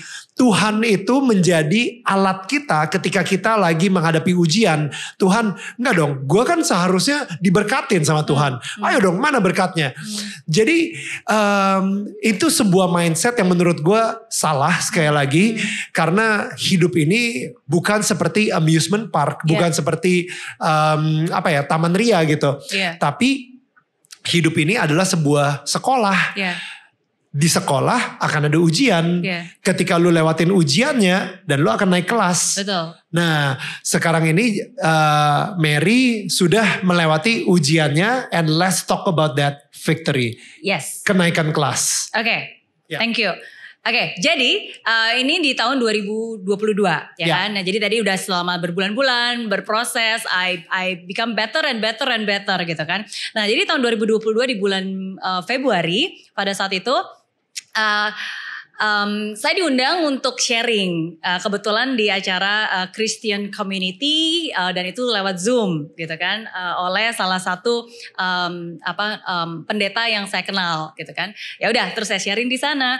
Nah tapi setelah saya sharing di situ saya mulai mengamati dan melihat karena mereka melakukan regular event. Seminggu 2 kali live in Zoom dan itu setiap malam ya kan jam 9.30 malam gitu sampai jam 12 malam dan itu regularly gitu. Dan dari situ saya mulai observe, saya mulai lihat karena saya lebih merasa bahwa there is Holy Spirit presence in that meeting, gitu. Jadi saya ngerasa bahwa ketika mereka berdoa atau bernubuat ini kok agak sedikit berbeda dari yang biasanya pernah saya lihat gitu kan. Dan akhirnya udah sometimes kadang-kadang saya make the time untuk ya udah ikut aja gitu kan. Secara reguler lewat Zoom. Lewat YouTube. Lewat YouTube karena mereka acara reguler saya pikir udah kalau misalnya memang sempat apalagi ketika itu kalau malam kan sebenarnya saya lebih banyak waktu untuk di rumah. Kalau siang mungkin agak susah untuk allocate tapi karena malam sebelum tidur luar biasa ya. Tapi by the way Roh Kudus bisa muncul melalui Zoom dan YouTube itu kayak keren banget aja gitu. Iya, ya udah akhirnya saya mulai ikut regularly gitu kan. Nah dan di situ sometimes they invited like others speakers dari yang di luar Indonesia gitu. Shawn Bolz. One of it gitu. Salah satunya. Salah satunya. Tapi ada banyak beberapa. Salah satunya ada yang dari Nigeria, gitu. Salah satu dari Nigeria. Nah, tapi ketika pas lagi saya dengar, saya ngerasa kok is very anointed gitu. Mereka bisa, sometimes kan kadang-kadang ada beberapa prophetic people yang memang bisa kayak orang ini ada nama ini, kamu seperti ini dan seterusnya, ya kan? Prophetic by the way, sorry bagi teman-teman yang mungkin nggak terlalu familiar dengan kata-kata prophetic. Prophetic itu bahasa Indonesia adalah bernubuat. Jadi itu kadang-kadang bukan kadang-kadang ya, maksudnya itu adalah sebuah hadiah yang diberikan oleh Tuhan ke beberapa orang dengan Roh Kudus tadi itu ya. Roh Kudus kita percaya bahwa itu adalah roh Tuhan yang ada di dalam diri kita. Sehingga kita bisa mulai mengucapkan nubuat. Nubuat itu bukan fortune telling, bukan melihat masa depan, tapi ini benar-benar kayak Roh Tuhan atau Roh Kudus ini lagi pengen ngomong ke seseorang. Makanya kadang-kadang contoh saya ngerasa ada seseorang yang lagi pakai jaket merah gitu misalnya. Dan habis itu dia lagi menghadapi sebuah masalah di pernikahannya misalnya seperti itu. Dan ini Roh Kudus pengen bilang bahwa pernikahan kalian itu ini sebuah ujian, terus bertahan dan Tuhan akan menyatukan kalian. Stay strong dan terus berdoa sama dia. Nah, tiba-tiba tuh ada orang yang mendadak nangis aja gitu. Nangis kayak wah, ternyata dia gitu. Ya. Itu yang terjadi tuh ya. Si bernubuat itu gitu. Betul. Jadi ada beberapa kesempatan ketika saya ngelihat, saya merasa ini sesuatu yang different gitu dan jarang banget bisa saya witness dan melihat secara live walaupun itu lewat YouTube gitu. Tapi walaupun again my mind sometimes kadang-kadang kan kita sebagai orang logika ini beneran gak ya, jangan-jangan ini settingan gitu kan, bener jangan-jangan udah saling kenal dan seterusnya. Betul. Bisa aja kan sometimes orang berpikir itu atau nggak mungkin kebetulan kali dan seterusnya kan. Nah cuma pada saat itu saya ngerasa wow ini lumayan banyak dan konsisten gitu kan dan akhirnya udah saya mulai ngikutin. Of course dia nggak setiap minggu ada ya, ini kan cuma sometimes kadang-kadang memang ada they invited from other country dari Nigeria gitu. dari Amerika Nah tapi dari situ saya mulai muncul sebuah ketertarikan bahwa I just want to find out more and more deeper gitu, bahwa ternyata saya pengen tahu aja. Dan kalau misalnya memang Tuhan pengen ngomong saya juga pengen gitu. Saya bener-bener pengen. Kalau sebelumnya I already felt that I have close relationship with Him. Sekarang saya pengen merasa sungguh-sungguh bukan buktinya ya, tapi I just want to feel it gitu. Manifestasinya mana ya? Gitu ya. Nah jadi saya masih ingat banget di bulan Mei juga. Berapa bulan dari situ, just before my birthday, aku nulis di jurnal karena I really want to experience that. Saya pengen banget gitu bisa merasakan hubungan seperti itu. Saya pengen banget bisa bener-bener merasakan Tuhan ngomong sama saya audible gitu kan. Jadi I seriously really want it sampai saya tulis di my journal. Ya, tapi again ini regardless of apapun kepercayaan kita, saya yakin pasti ini bisa relevan karena Tuhan yang sama pasti ingin berkomunikasi dengan kita kita sebagai umatnya. Amen. Oke, let me see. Jadi ini terjadi setelah saya nonton sebuah film di Netflix. Judulnya God's Calling. Oh, udah pernah nonton? Lu sampai rekomen gue nonton gara-gara lu kasih tahu gue. I recommend you ya. Yeah. Do you watch it? Yeah, watch it. Okay. Gokil, ya. Yeah. Oke. Yes. Good things must share kan? Ya. Yeah. Okay. Jadi today I also watched the movie God's Calling, and I really felt God is speaking to me many times. I cried a lot many times during the movie, and I felt that I really want God to be able to call me and meet me. Jadi sepanjang konteksnya di God's Calling itu cerita filmnya itu for some reason ketika dia lagi berantem sama istrinya dan lain-lain, itu ketika udah mulai tinggi tiba-tiba ada yang nelfon gitu ya. Yeah. Dan tulisannya God gitu. Ini apaan sih, siapa sih yang lagi main ini segala kayak gitu. Yeah, so I think itu yang tadi kenapa di situ di jurnalnya tulisan kapan gue bisa mengalami hal ini ketika Tuhan nelfon gue langsung gitu. Betul. Jadi di film awalnya memang seperti itu, kesannya kayak cheesy, masa ada telepon masuk, terus tapi biasa kan kita ada nomornya dan ada namanya kan. Tapi dimuncul tulisannya God's Calling kan aneh banget gitu kan. Tapi di movie itu kan the beginning, tapi sebenarnya ada banyak cara Tuhan itu berbicara dengan kita lewat orang-orang di sekitar kita, bukan hanya cuma lewat telepon seperti itu gitu. Exactly. Tapi anyway, saya share it di sini. I cried a lot many times during the movie ya karena saya merasa saya pengen kalau Tuhan bisa telepon dia walaupun itu film, kan Tuhan juga bisa telepon saya dong. Saya juga pengen ngomong langsung gitu. Pengen gitu. And I felt that he's so kind. Ya, jadi every time I watch the actor has encounter with God, I felt it as if I am the actor. Jadi kenapa saya bisa nangis terus? Karena setiap kali saya nonton itu, saya ngerasa tuh saya adalah peran utamanya. Jadi ketika Tuhan ngomong sama dia tuh saya ngerasa Tuhan lagi ngomong sama saya gitu. I was touched, imagining that God really did that to me. I'm longing and really want it to happen in my life too. So I really want just to obey and follow what His plan and direction for me. I want to be able to hear you, talk to you, feel you.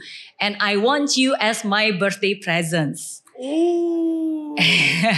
Ya, karena sebelum ulang tahun. Iya. Jadi minta Roh Kudus. Minta itu sebagai hadiahnya. Saya pengen sebagai hadiah. Saya pengen cuman Tuhan telepon saya lah. Saya pengen bener-bener dengar suaranya gitu. Gitu. I actually very seldom ask for presents. Saya tuh jarang banget sebenarnya minta hadiah. But this time I really want it. Tapi saat ini saya bener-bener mau hadiah ini gitu. I want the supernatural power and I want to make business deal proposal with God. Saya bilang supaya saya pengen jadi partnernya dia gitu maksudnya. Walaupun memang kita udah berpartner ya, karena kan ketika pertama kali saya bangun bisnis di Singapura waktu itu bareng sama suami, dari pertama kita bilang oke, partner kita bertiga, saya husband and he Tuhan, gitu. Gitu. Jadi tapi I want to be able to take even deeper gitu. I will finish reading the book, I will rosary, I will do fasting too. Jadi saya bilang saya udah melakukan apapun juga mempersiapkan gitu. Puasa, rosario, baca buku, baca Injil, and this Pentecost will be an amazing supernatural experience that I will ever feel in my life. I believe it and I receive it. Gitu. Jadi mungkin ini salah satu kebiasaan saya sebelum saya mendapatkan, saya biasa udah menuliskan dulu gitu kan. This will be amazing gitu kan. I believe it and I receive it gitu. Jadi itu yang saya tulis just before my birthday. Berapa hari sebelum ulang tahun saya. What happened? Okay, and then 29 is on my birthday, I posted dan saya tulis lagi yang saya mau cuma kamu, itu aja hadiah. Cuma butuh satu hadiah, gak perlu kasih hadiah lain itu. Okay.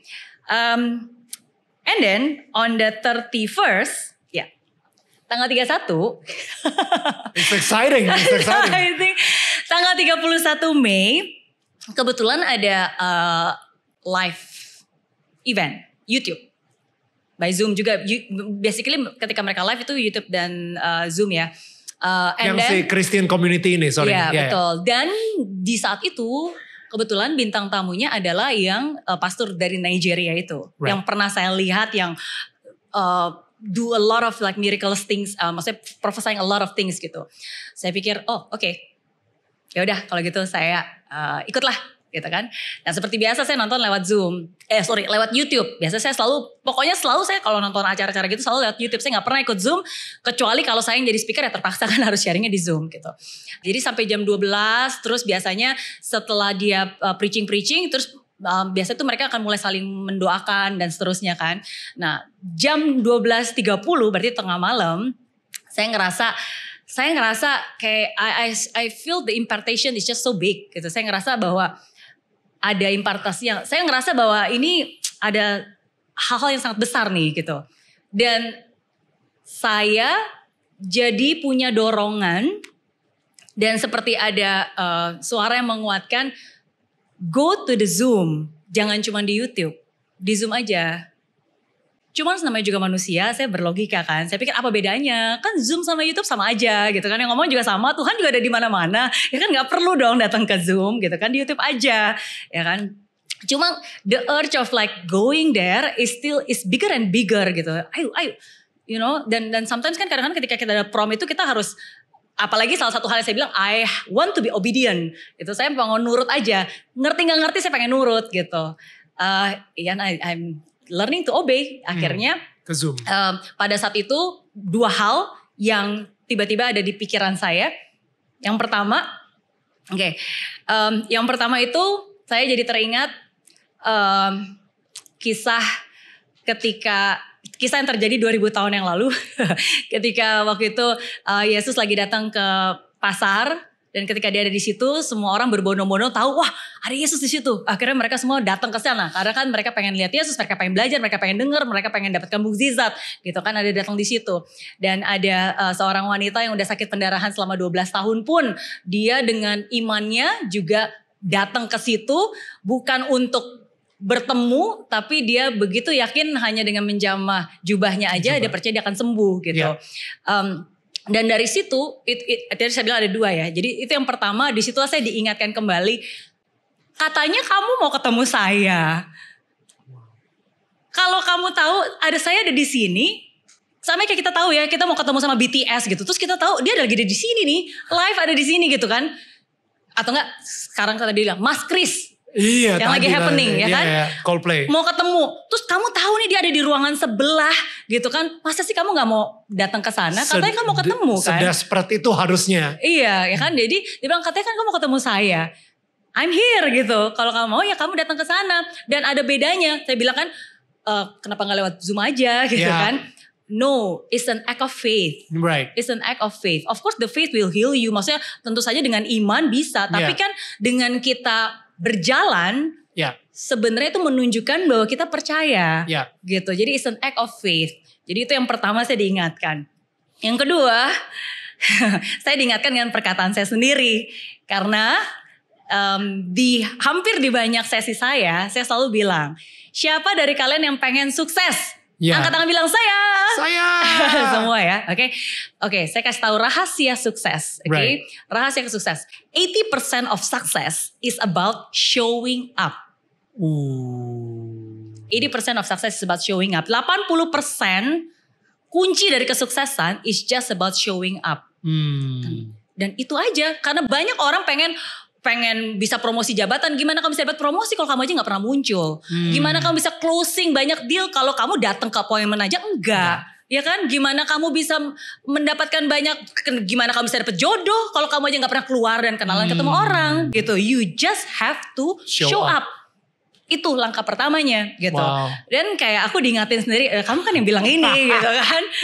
So all I need to do, I just need you to show up gitu. Ya udah, akhirnya that's what I do. Saya matiin YouTube-nya dan saya klik link Zoom-nya dan masuk ke acara Zoom-nya. Dan pada saat itu di pikiran saya, I just need to show up. Intinya saya hadir aja. Ya udah Tuhan, saya hadir. Saya nggak mau munculin wajah, pokoknya no cam, no audio. I just have to show up.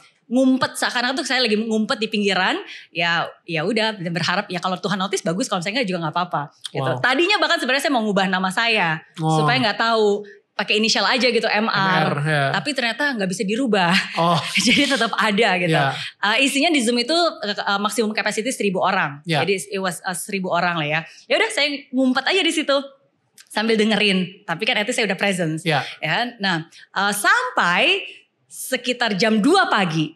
It was the longest ever karena sebelumnya tuh nggak pernah sampai jam 2 pagi gitu ya.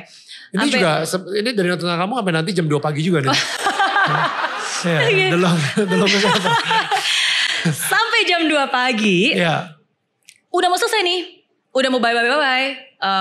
Yang narasumbernya dari Nigeria itu udah oke, bye. Udah gitu yang pendeta dari Indonesianya pun juga udah bye. Translatornya juga udah bye gitu. Tapi suddenly yang si pendeta Nigeria ini bilang, is there someone here by the name of Rena? Gitu. Tiba-tiba dia ngomong gitu. Oke, ada yang namanya Rena gak? Gitu kan. Nah, biasanya kalau dia ngomong gitu, ada yang namanya siapa spesifik, itu nanti sama panitia dicari nih. Siapa, udah gitu. Atau enggak dia biasa nanya lagi lebih spesifik.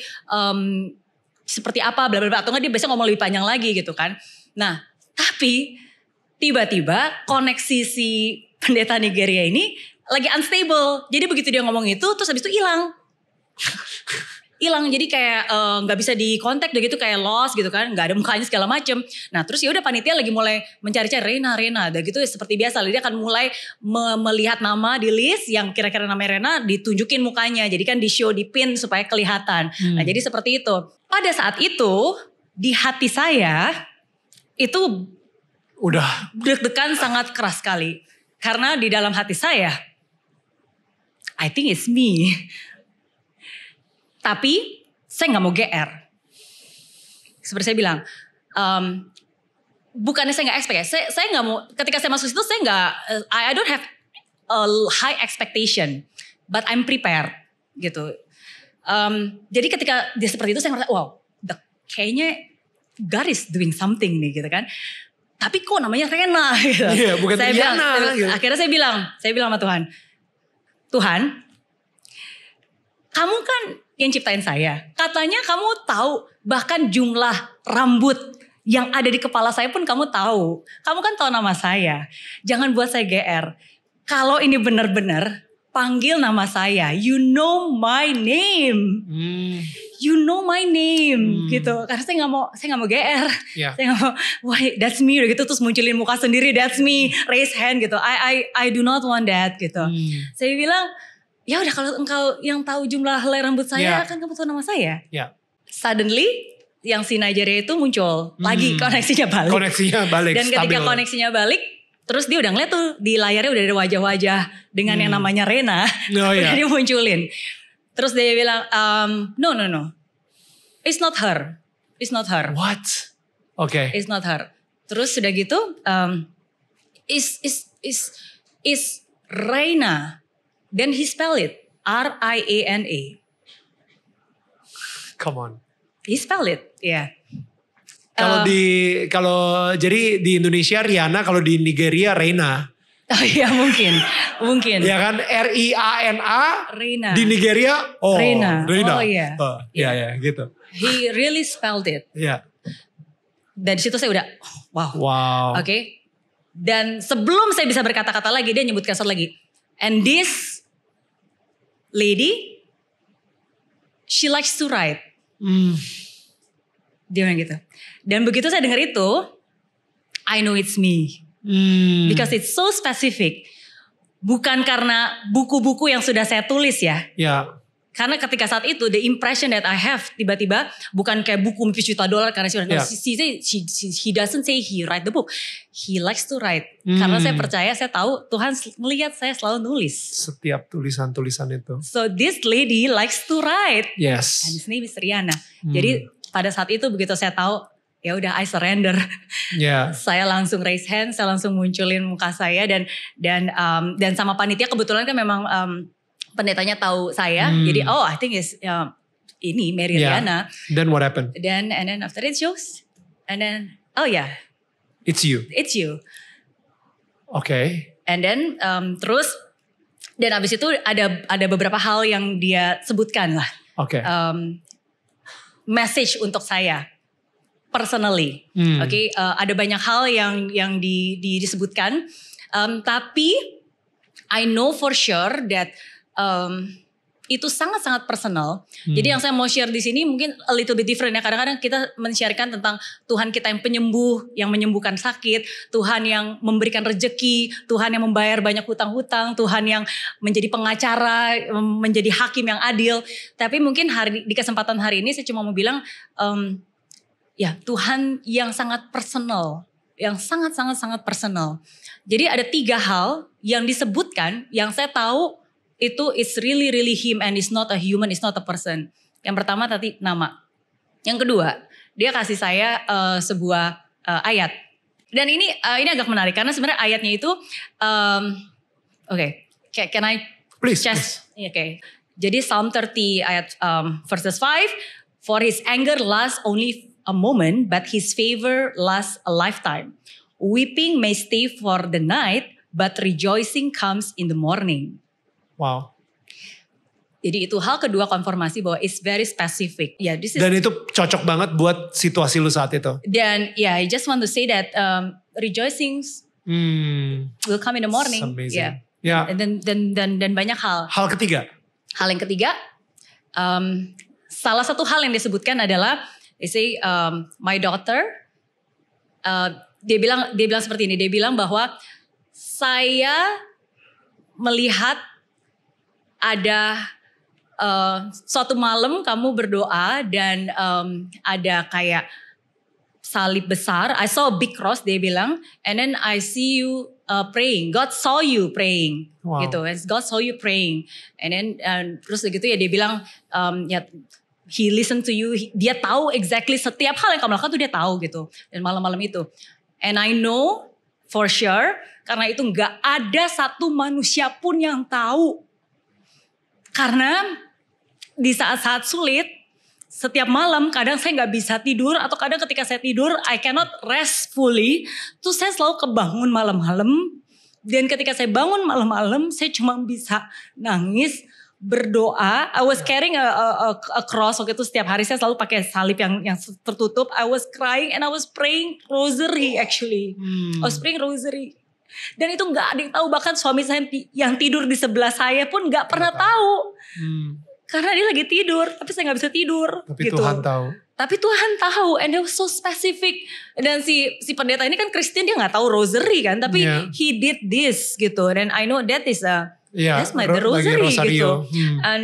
Dan that's the third thing yang saya tahu bahwa setiap air mata itu Tuhan tampung gitu, dan dia tahu gitu. Bahkan malam-malam saya berdoa pun dia tahu gitu, dan dia cuma mau bilang bahwa dia tahu. Dia tahu. Jadi so that is my birthday gift. Your birthday gift. Because he sees you. Come and talk to me. Yeah. And he shows me that it's real. Maksudnya dia bukan ngomong sesuatu yang sangat general gitu. Walaupun I'm very blessed gitu dengan banyak hal yang rencananya untuk hidup saya gitu. Tapi by showing me even so detailed, jadi saya percaya bahwa saya dan kita semua tuh punya Tuhan yang begitu detailnya. Dia sungguh-sungguh tahu apa yang sedang kita laluin gitu. Dia sungguh-sungguh bener tahu setiap nama, langkah kamu, apa yang kamu ketemuin, apa yang kamu lakukan. He knows me, and that makes me happy. Wow. To be called by him. Jadi that was the birthday. Itu last year gitu. Dan even more amazing things after that. Karena beberapa bulan kemudian, sebenarnya bukan bulan, di tahun 2023. Tisu kalau butuh, gak apa-apa. Thank you. Okay. Kalau butuh aja. So beberapa bulan setelahnya, pada saat itu ketika saya diminta untuk sharing lagi, kebetulan saya lagi sharing di Zoom, I was like, saya mau memprepare nih. Akhirnya saya mulai membacktrack. Anyway, kenapa akhirnya waktu itu dulu saya bisa tahu ini ya? Kenapa saya bisa datang ke tempat ini ya? Gitu kan? I was like backtracking untuk mencari rootnya ini dari mana sih? Gitu. And only then I realized that sebenarnya bukan saya yang nyari dia. Saya nyari dia di tahun 2019 ke 2020. Ya kan? At the same time sebenarnya Tuhan sedang cari saya juga dari tahun 2019. Karena pendeta ini sebenarnya dari tahun 2020 itu udah messaging saya. Dia bilang ada prophet dari India bilang ke dia that God's going to meet me, and then like he give a voice note. Dan saya ignore, saya pikir ya udahlah gitu kan. Dia bikin banyak message tapi ya udah saya baca, tapi saya nggak bener-bener read. And only when I trace back, then I realize that he's so romantic. Di situlah saya merasa even flattered. Kayak kita lagi suka sama orang, kita ngejar-ngejar pacar, kita jatuh cinta sama dia. Dan setelah kita udah bersama dia, kita baru tahu bahwa sebenarnya dia juga lagi ngejar-ngejar kita. And that is just so amazingly romantic, bahwa to be known that he's looking for me gitu, untuk menyadari bahwa sebenarnya dia sedang cari saya juga, dia juga lagi mau deket sama saya gitu. And that's just beautiful. Mary Riana. Thank you. Inilah Tuhan yang kita sembah sekali lagi. Inilah Tuhan yang kita semua sembah. Tuhan yang begitu romantis, Tuhan yang mengenali kita, Tuhan yang tahu setiap air mata, Tuhan yang tahu ketika tidak ada satu manusia pun tahu ketika kita lagi berdoa, berteriak ke Dia, tapi Tuhan tahu. Dan Mary adalah salah satu yang beruntung yang dikasih tahu bahwa Tuhan tahu gitu. Tapi dengan sharing yang tadi ini, mudah-mudahan dari kita semua tahu juga bahwa setiap kali kita berdoa, Tuhan tahu gitu. Tuhan tahu, Tuhan mendengar, Tuhan memperhatikan.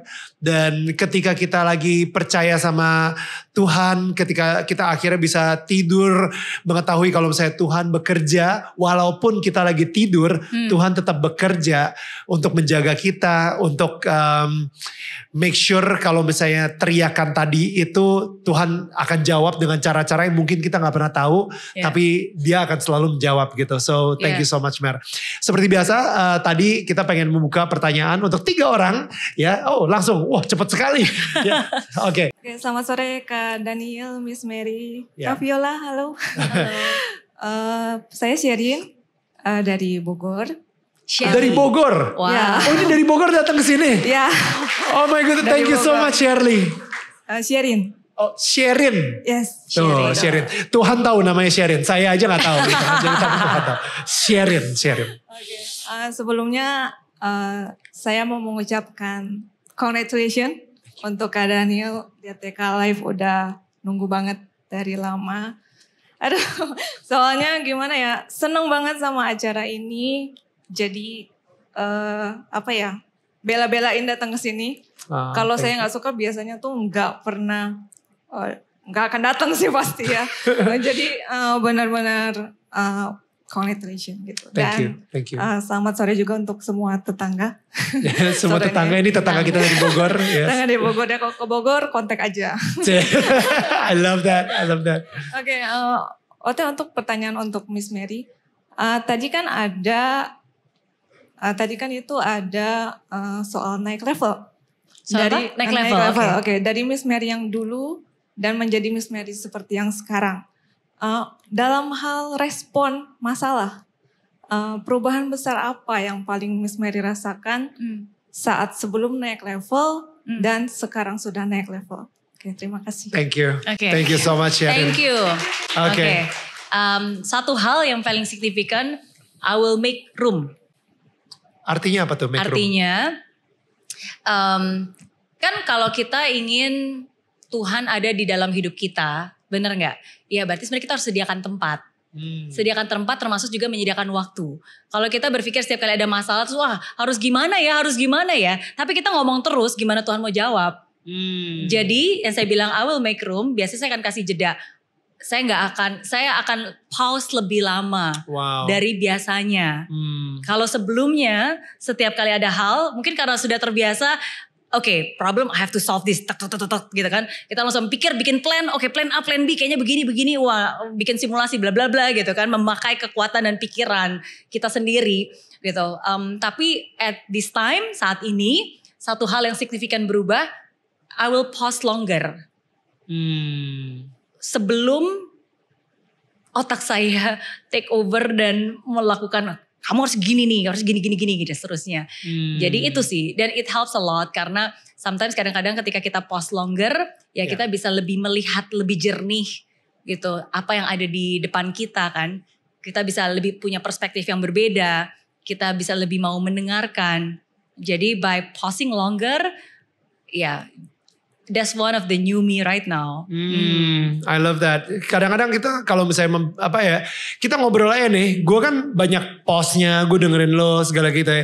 Cuman kadang-kadang kita sering banget kalau ngobrol sama Tuhan gitu ya. Cuman Tuhan gue lagi bete bla bla bla bla bla. Thank you, bye. Ya kan, nggak ada kayak Tuhan, gue lagi bete nih. Gimana ya cara untuk memecahkan masalah ini? Hening. Coba dengerin dia. Dan itu jarang banget kita lakuin. Iya. Ya kan, kita gampang banget ngomong tapi kita lupa untuk mendengar gitu. So, betul. Thank you for reminding that. Make room supaya dia bisa berbicara. Betul. Termasuk juga mengambil beberapa keputusan ya. Maksudnya nggak harus di hari itu juga kan. Wait for like bisa 24 tanya sama hours. Tuhan dulu. Iya. Ya. Thank you. Oke, pertanyaan berikutnya. I love that. Ya, ini kalau ya yang situ yang ujung silakan. Yeah. Halo tetangga. Hai. Halo. Henry ya? Yes. Bener ya Henry ya? Iya. Jadi Henry ini ngasih saya sebuah notes gitu ya. Dia bilang, Daniel saya terinspirasi banget sama perkataan lo di podcast episode James Gui gitu ya. Saya berani juga sharing di sini karena kabar baik harus di-share kan. Background saya juga Kristen, jadi saya baru convert itu di 13 November 2022. Yang mau ditanyakan ke Miss Mary? Saya sih nggak bertanya, saya pengen ada satu quote saja buat kita gitu, about confidence but showing up, how to consistently show up gitu loh.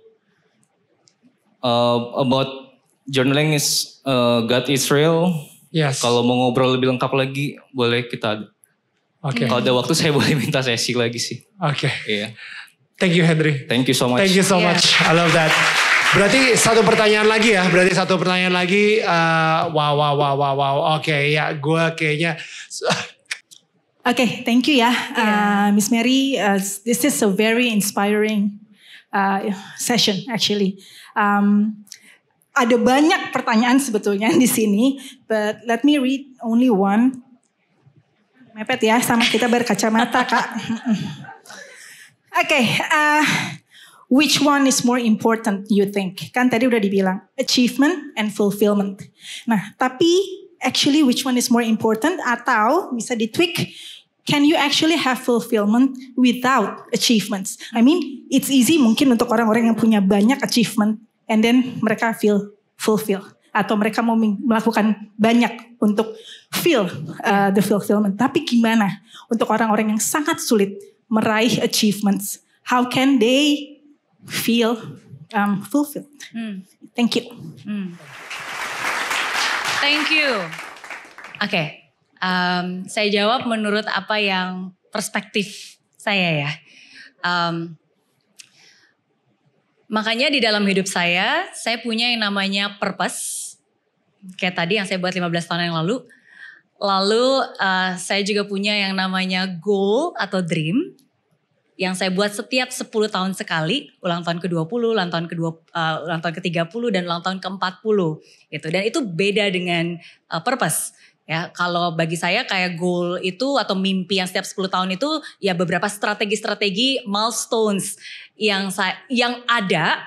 Kalau buat saya pribadi sih itu untuk membuat saya men-stretch diri saya sehingga saya bisa grow gitu. So sometimes it's not just about like achieving it, but yang paling yang berharga kan sebenarnya dengan kita menjadi seperti apa dan kita menjadi siapa setelah dalam proses kita mencapai itu gitu. Jadi itu adalah goal, ada purpose, ada goal. Tapi ada juga yang namanya meaning. Meaning, tadi saya bilang to have a fulfillment is to have a meaningful life. Bagi saya itu meaning. Nah sedangkan meaning ini berbeda dengan goal, berbeda dengan purpose. Karena ada banyak di hidup ini yang sebenarnya goal itu tidak tercapai. Melenceng. Ada yang cita-citanya pengen S2 mungkin, tapi S1 aja belum Tuhan izinkan. Ada yang pengennya menikah, punya anak. Tapi mungkin pada saat ini itu belum terjadi. Jangankan punya anak, menikah aja belum mungkin. Ya kan? Dan ada banyak goal-goal, pengen ini, pengen itu. Bisa boleh, tapi mungkin itu belum terjadi gitu. Tapi walaupun goal itu belum tercapai, bukan berarti you cannot have a meaningful life. Bukan berarti hidup kamu tuh nggak berarti. You can still have a meaningful life every day. Walaupun purpose-nya belum ada, belum tahu passion-nya, walaupun goal-nya belum tercapai. Karena untuk have a meaningful life, to me is different. It's like being grateful and enjoying everything gitu. Menyadari hidup ini. Jadi kan di hidup ini bukan untuk mencari apa sih arti dari hidup ini gitu kan. Tapi ya kamu berarti karena kamu hidup. Jadi dengan kita hidup aja sebenarnya kita tuh sudah berarti gitu. So you can really live a meaningful life. And finding joy in trying, I think is very important. The joy is not just in achieving. But the joy is even when we try, ketika kita mencoba aja menurut saya, dan kita menemukan sukacita di situ, udah sebuah achievement gitu. Jadi itu yang selalu saya bilang kepada diri saya sendiri yang membedakan antara achievement dan fulfillment tadi. So we might not achieve what we plan to achieve, but we can still have a meaningful fulfillment life gitu, untuk benar-benar menjadi yang melakukan yang terbaik aja yang bisa kita lakukan gitu. Dan ya memberikan senyuman, hadir di sini, sharing, apapun itu.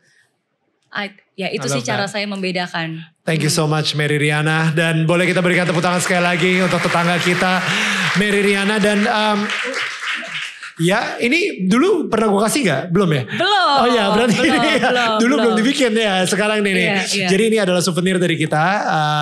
Ya filosofinya aduh ya ampun harus dilihatnya begitu dulu ya. Aduh umur. Jadi ini isinya rumah dengan candle. Dan nanti kalau misalnya dinyalakan biarlah rumahnya Mary, Alpha bisa menjadi pelita dan terang buat orang-orang di sekitar, tetangga-tetangga sekitar. Thank you so much Mary. Oke, dan again yang pastinya thank you banget. Sekali lagi guys, Daniel tetangga kamu live on stage. Selesai sudah hari ini. I can't believe it. We made it. Thank you so much. Thank you banget guys. Really thank you so much semuanya. Gue seneng banget. Mudah-mudahan kalian sendiri di sini bisa bertemu dan berteman dengan tetangga-tetangga baru, mempunyai kenalan-kenalan baru. Really, thank you so much again, Mary, for supporting us. Thank you for you guys yang selalu support kita. Thank you so much tetangga-tetangga yang gue sayangin, really. So again kepada semua yang nonton di YouTube, thank you so much juga udah subscribe dan semuanya gitu ya. Dan yang pastinya tetangga saling menyangga bukan menyangga. Kita ketemu lagi minggu depan. Bye.